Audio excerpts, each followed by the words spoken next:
while we are messing around in the rear end, I took the opportunity to clean and kind of refurbish the knuckles for the driver and passenger side. I was doing also the axle. So now we're gonna mount the 5-lug wheel hubs onto the knuckles, insert the axles in the car, and kind of like put everything back together. I've put some synthetic silicone grease on the splines and clips at the very end and the shafts themselves. And I've also lubed up the seal protection tool. I'm gonna start with the passenger side, which would be this longer axle. So I'm gonna go ahead and insert the tool on the passenger side, insert the axle. Once it clicks in place, then I can retrieve the tool and move on to the driver's side. I've inserted the passenger side axle into the differential, put the hub and the bracket for the parking brake into the knuckle, and I tightened these 3 bolts with Loctite to 92 pound-feet.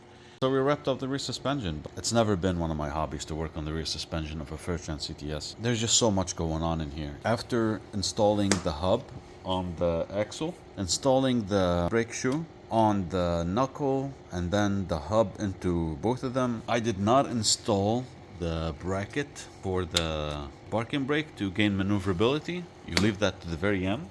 Then I started with the trailing arm. Get a big metal rod. That will allow you to insert that into the hole, aligning both the bushing and the arm, because sometimes they will align crooked and nothing you can do with the bolt will help you. You're gonna need a scissor jack under your lower control arm. Depends on what you need to position where.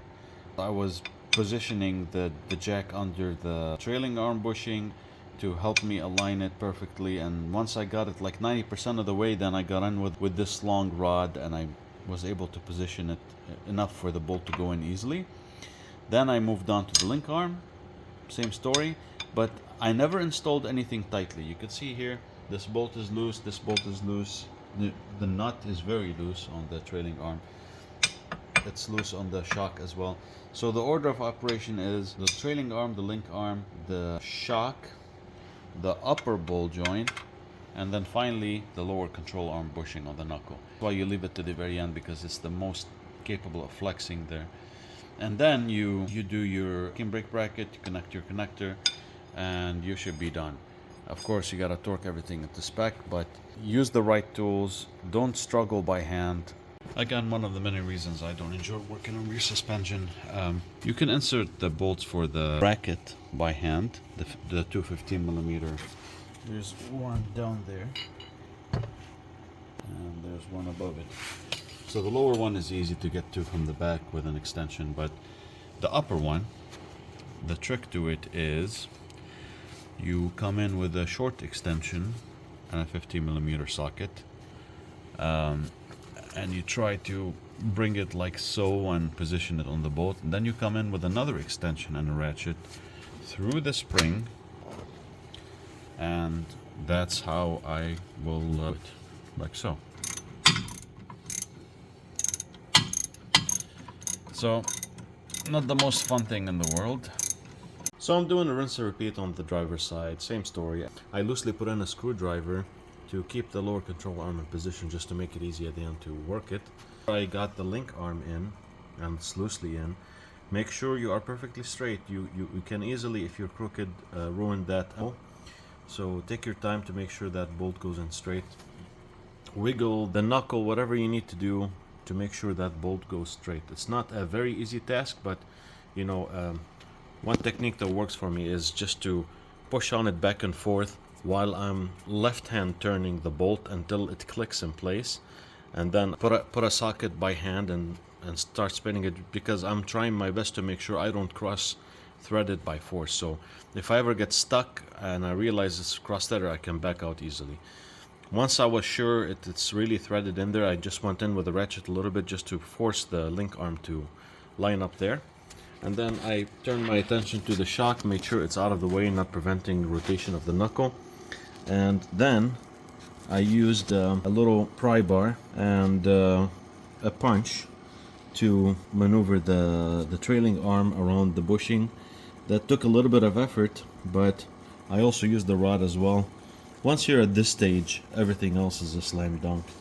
See the The upper ball joint is almost ready to drop in. There we go. The shock is almost in position.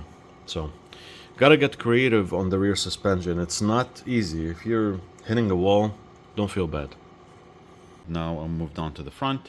I took the chance to lube up some joints, and here we are. See, that's an SKF's on the right, and or the 6-stud one. Here's the 5-stud one. There's the backing plate that goes in front of the spindle here, and then the hub goes up there. Yep, and I've cleaned up the 3 bolts that go into the spindle arm, degreased them, and put some Loctite 243 on them, and now I'm going to install the passenger side hub. The passenger side hub has been bolted to the knuckle, and the bolts were torqued to 100 pound-feet per the factory manual. Routed the ABS wheel speed sensor connector properly, clipped it to the bracket, and connected it to the vehicle harness. So if you're having trouble removing any of these bolts that hold the hub to the knuckle, chances are you're looking at a factory unit. This is the only one that has remained factory in my car, and I didn't think to replace it because another one's bad.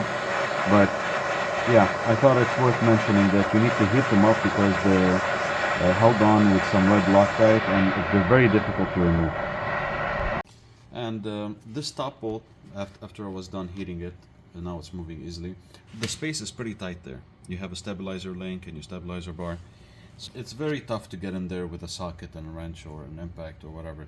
So get a nice offset wrench, or like this Capri, pretty long. This is a 16-18 combination from my set, but allow you a lot of leverage on that bolt. So let's try this out, if I can do it with one hand. There you go.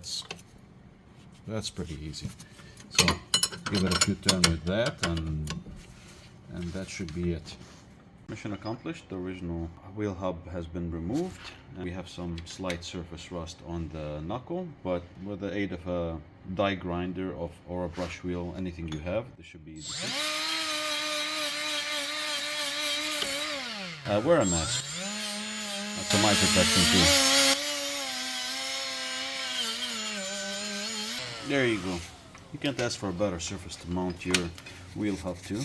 I will just go inside with a brush or something, just some very light surface rust there, but there you go. The points that things mount to are clean, and that's all that matters. So we got to the stage of drilling the V1 rotors to accept the 5x115 base car hubs. I've done 3 already, and this is the last one. You could say I spent like about 30 minutes to 45 minutes a rotor, but those who haven't done this before or want to get better at doing this, etc. So let's start with the tools. What you must have is a decent drill. This is my Milwaukee M12 drill. Any decent, powerful drill will do it. If you have a drill press, even better. I do have a drill press here in the garage, but unfortunately, I don't have the proper fixture for holding something as big as a rotor. I use it more for drilling objects that are of a smaller dimension, so not a big deal. But a good drill or a drill press. Obviously, an assortment of drill bits. You're going to need a good variety from like 7/64 all the way to like 1/2 inch. Especially in the bigger sizes, you want to use some quality bits. And some countersinking bit if you want optionally. A stepped bit will help also, because the way I'm doing it is I'm drilling all the way to 3/8 inch, and then I'm using the step bit to finish off to 1/2 inch. This I'm using for the countersinking of the set screw that keeps the rotor on the hub. Some markers, a punch. This is an automatic punch, and this is a 30mm center punch. That will come into play later. An open end lug nut, if you have it. And these are some carbide burrs for the die grinder. It's not absolutely mandatory, but will make your life much easier. That's it. And obviously, a 5x115 sacrificial hub that if you just use it as a template, you just hammer out the other studs, leave one in, and you would use that to set your rotor on. And last but not least, a 5x115 V6 CTS brake rotor. This one here is a rear one. I got it for really cheap, and I'm using it to help me align things perfectly. So let's dive into the process. I've cleaned this rotor surface with a die grinder and a brush. No matter what you do, you're gonna end up with some rust in the surface. So you wanna make sure your surface is nice and smooth. I did the front and the inside, just because we have new hubs on the car. We don't want to put dirty, rusty rotor on it. Secondly, we put the V1 rotor on the base hub, which has one stud. Pick a spot, and you put it in, and now you will see that you have almost nothing lining up with the hub because most of these holes are covered. You can see the overlap. You will almost always have two holes overlapping with the base hub, which is perfectly fine. It's perfectly normal. But you could also see that you have like 3 holes here that don't line up there. But this is why you also need a rotor from a V6 car, is that this hub will help you align things. And you could flip it over and use that as a template, but I prefer a different method, and I'll show you what I'm going to do for the next step. So before we jump to the next step, I just want to point out that you could position this rotor to be either to the extreme left or right of the stud. Just aim for center, you know. Just make sure that your stud is centered as much as possible. That will be good enough for you. And now I've placed the V6 rotor on top of the V1 rotor, which is sitting on the base hub. So you can see the base hub allowed us to line them up. Now it's not a perfect lining up process. If you see, you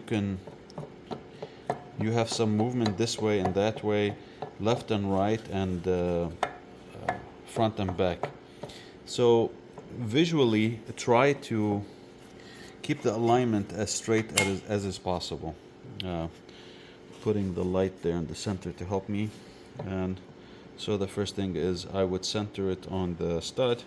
I mean, this doesn't have to be 100% accurate, but it will just make your life easier.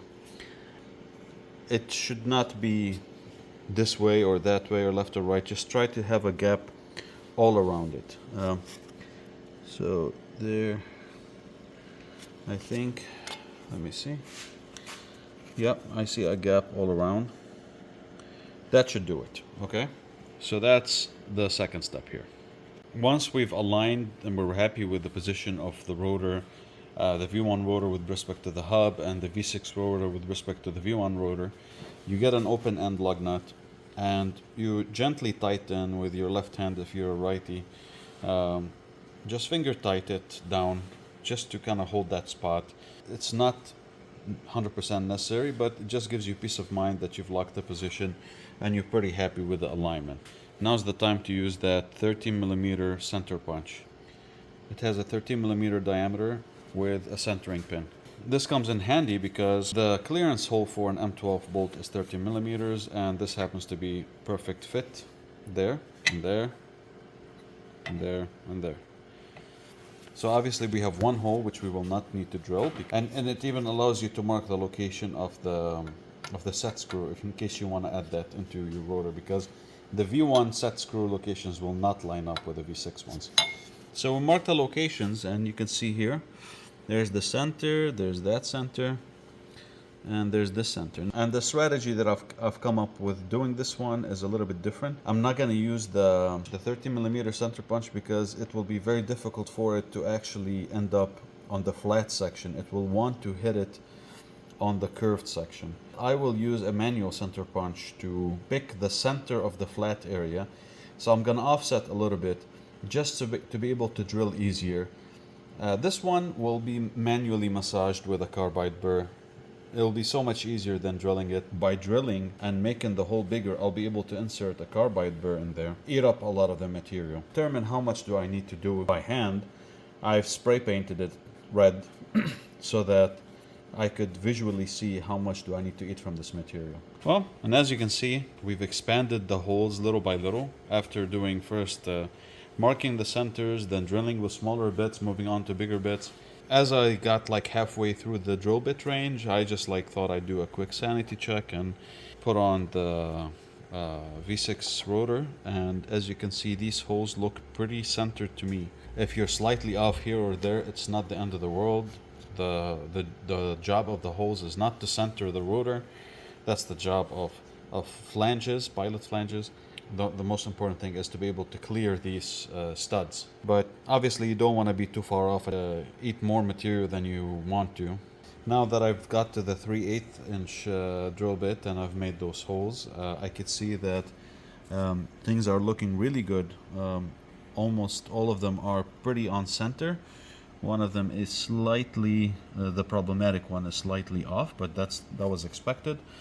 But all the other ones you could see, I've got black. That means we don't have a surface under there, which means we were lined up with the stud hole. So this is very good news. Step up to the step bit, and I will expand them from 3/8 all the way to 1/2 inch. And once I get to 1/2 inch, then I'll start looking at how perfectly aligned I am. If I need to massage the hole a little bit to become lined up with a hub, then I will use my carbide burrs. Overlaid the V6 rotor on top of the V1 rotor and spray painted the overlap areas after I made sure it was centered, and it showed me I had a little bit of overlap here. I've just drilled this one to 1/2 inch, so we'll see what the overlap looks like after I drill to 1/2 inch. If after I do that there's still some overlap, then I'm gonna finish it off with a carbide burr. Okay, and I think we made decent progress now. Now if I take a 12.5 millimeter punch, I am very easily able to line up with all the holes, and the 13 millimeter one as well works, but because it got some paint on it, it's a little bit sticky, but it's perfectly 13 millimeters. You can see, yeah, if you got a lot of paint on a hole, it's a little bit tricky, but there you go. And here's the grand reveal. Removing the most minimal amount of material possible. You can see we've overlapped on these two holes. This was a rotor keeper screw hole that got transformed into a stud hole. This is a new stud hole, and this is the new hole for the screw. And now we can just go take it to the car and see how it goes. Here we go. Here's the final product. I think it came out very nicely. I think I'm pretty happy with it. There's those overlapping holes, and you could see in the grand scheme of things it's only a small amount of material that was taken in order to accommodate the 5-bolt. I mean, we widened 2 factory holes, and we've taken 1 set screw hole and made it into a stud hole, and we've added 1 set screw hole. Besides from that, the rotor is very much intact. So I think I'm gonna take this rotor off, give it a good cleaning with brake parts cleaner, and I'm gonna do the same for all the rest of the rotors, then work on putting the brakes back on. The calipers have been installed front and back. Bolts have been inserted and torqued to 88 pound-feet in the back and 92 pound-feet in the front per the factory manual, and I've applied blue Loctite. You probably noticed that I don't have a spindle nut on there. I left this to the very end. I don't have the drive shaft installed, still sitting down there chilling, so I don't have the transmission obviously connected to the differential, but took the opportunity to adjust the parking brake, and on both sides I do have the calipers obviously, and the factory manual says insert a punch right here in the fins of the rotor to lay against the pin, the cross pin. I'm hoping that the parking brake is good enough to handle the torque. If it's not, then this will move until it hits the pin, and probably the other side will move as well, and we will have plenty to block the rotor from spinning. So the factory nut is an M27 by 2.0 thread, 34 millimeter head. This is obviously the right one here. It came off of this side. This is a locking type nut, so it's really a one-time use only per the factory manual. Anytime you remove this, GM expects you to throw it away. Let's just say it like that. If I were in a bind and I don't have a replacement for this, I might consider tightening this to the 118 pound-feet torque factory spec with a dab of red Loctite, so like Loctite 271. Do I vouch for this? I don't know. I haven't tried it, to tell you the truth. In my case, I do have a replacement. It's not a factory part. It's a Dorman 05107. It's M27 2.0. It's kind of a universal, but it looks, let's compare it. It looks identical to the factory one. The flange diameter is the same. It's 34 millimeter as well, so we should be fine. Here's a half-inch ratchet on this half-inch socket, and around the axle we go. Do not use your impact. You don't want to overshoot the torque spec, or in case there's an issue with the threads, you want to be able to feel it. So I'm gonna stop recording so I can grab this ratchet with two hands and do it. Finally, once I get that end of travel, then we'll whip out the torque wrench. Okay, and definitely was able to get to end of travel just with a tiny ratchet, a half-inch ratchet and a 34 millimeter socket. So if you will need a big breaker bar or something like that, there's either a problem with the threads or you need to hit the gym, one of those. So now I'm gonna switch to my torque wrench and set it to 118 pound-feet. So that worked out pretty good. I've also marked with a paint pen the position of the nut with respect to the axle thread. This not only confirms to me that I've torqued this, but also provides a visual reference point for me in the future. Whenever I'm doing a brake job, I could just look at the line and say, okay, this hasn't moved, so it's not loosening or anything like that. It can happen, you know, so you need a nice visual indicator to let you know that it's still good or not. And the driver's side was done in the same fashion as well. I'm happy to report that a well-adjusted parking brake definitely can hold the hub from spinning. And I've just picked up the wheels with the tires mounted with new TPMS sensors. And now I'm gonna grab my hub centric rings and we'll look closer at that situation. This Enkei wheel has a 73 millimeter bore. The stock and the base V6 car have a 70.1 pilot. So we'll need 73 to 70.1 millimeter hub centric rings. Installing the hub centric ring into the bore. The lip needs to be facing up. Just make sure it's all the way in. And now we're gonna take it to the car and see how it fits. And here it is on the car. Looks very nice. The studs are very nicely centered. Okay, so I did the rear wheels and the passenger front wheel and used that as a learning experience. So I was installing the ring on the wheel itself and then putting the wheel on the car, which is what I've always done with hub centric rings for other applications, even my V6 07. I don't know if this is more applicable to the front wheels because I discovered this when I did the front wheel. This measurement is so spot on that it's a pretty snug fit, which is good news because the tighter the fit, the more centered the wheel is gonna be. So not bad at all. But what I've discovered is if I put the ring first on the hub, you could see it's pretty snug. But that makes putting on the wheel easier. With the rear wheels, I had to go in a star pattern just to get the wheel fully seated first. This kind of worked out a little bit better, but it is what it is. So I have the wheel right here. There we go. There's the wheel. And we'll put that in and let you know how it goes. Same story here. It went on with no resistance. So maybe it is because I've put the hub centric ring on the hub first, then I installed the wheel. That may be the case. So that's what I'll be doing from now on. And I've just put the lug nuts on. These are the same lug nuts I've used on the V1 wheels. And these lug nuts are tightened as much as possible before dropping the wheels on the floor and torquing them. This will be handy at least to test for clearance. There's no clearance issues with the calipers. I'm very happy about that. There's plenty of clearance there. You see that? There's clearance for miles here, so I'm very happy with that. I think this came out very nice, and I can't wait to try them on the street. Unfortunately, the weather right now in Michigan is not cooperating, so I have to wait for a nice sunny dry day before I go for my test drive, but stay tuned for that.